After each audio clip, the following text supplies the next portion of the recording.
বেবিকে সঙ্গে করে নিয়ে আবার সেকেন্ড বিয়ে করে ফেললাম। দেখো কেমন লাগছে আমাকে। এত প্রেমে পড়ে গেছি আর এত ভালোবেসে ফেলেছি যে আমি আর বিয়ে না করে থাকতেই পারলাম না। দেখো তার স্মৃতি এখনও বয়ে নিয়ে বেড়াচ্ছি। হ্যালো ভিউয়ার্স, আমি বৈশাখী তোমাদের সাথে একটা নতুন ভিডিও শেয়ার করতে চলে এসেছি। দেখো আজকের আবার বসে পড়েছি সেই একই জিনিস নিয়ে। না কাজ নেই এটা ভেবো না, কাজ অবশ্যই আছে, তবু দেখলাম যে ভয়েস অ্যাড করাটাই বেটার মিউজিক দেওয়াচ্ছে। আর বারবার নিউ ব্রাইড সাজতে কার নাই বা ভালো লাগে, একটা নতুন নতুন ব্যাপার থাকে সব সময়।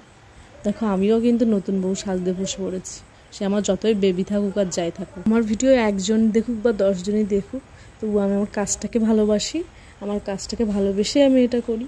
আর বিন্দু বিন্দুতেই সিন্ধু তৈরি হয় এটাতে আমি বিশ্বাসী।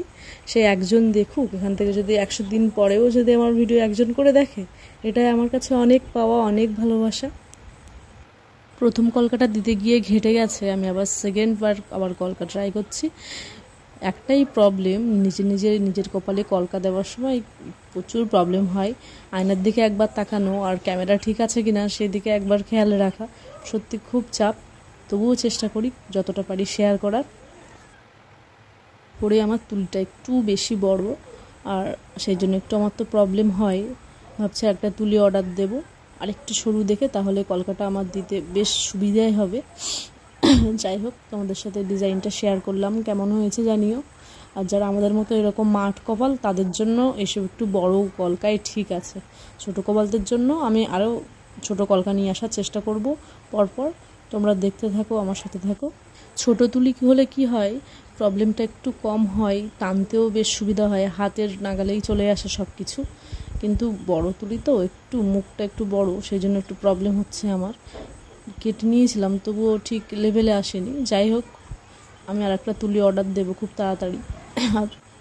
আর ভাবছি আরও ভালো ডিজাইন তোমাদের সাথে শেয়ার করতে পারবো আশা করছি।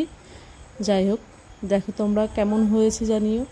আমি রিলস ছেড়েছিলাম, অনেকে ভালো লিখেছে, থ্যাংক ইউ তাদেরকে অবশ্যই।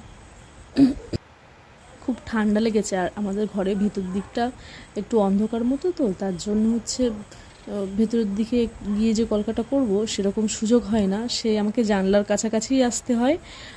আর আয়না দেখে দেখে দূর থেকে মানে কলকাটা আঁকতেও বেশ অসুবিধা হয়।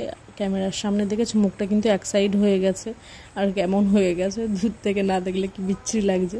আমি বটগাছের ঝুড়িগুলো বের করে দিয়েছি, কলকাটা আমার রেডি হয়ে গেছে। আর তোমরা সত্যি ভেবে নিও না, না বিয়ে টিয়ে করিনি, আসলে কলকাটাই ভালোবাসি, তার জন্য বারবার এই দেখো নতুন বউ লাগছে দেখতে। স্বাভাবিক, কোনো কারণ ছাড়াই কপালে কলকা দিলে লোকে তো ভাববেই যে ওর বিয়ে ফিয়ে করে ফেলেছে কিনা, এটাই স্বাভাবিক আর কি। তো বা যারা মডেল আছে তাদের ক্ষেত্রে আলাদা ব্যাপার, কিন্তু আমি মডেল ফডেল নই, স্বাভাবিক নিজেই করি বলেই নিজের কপালে ট্রাই করছি। তার জন্য এরকম আমার নিজের মনে হয়েছে, জানি না কার কি মনে হয়েছে। দেখো কেমন হয়েছে জানিও আমাকে। আর সবাই ভালো থেকো, সুস্থ থেকো, আর সকলের খেয়াল রেখো। আজকের এই পর্যন্ত, টাটা।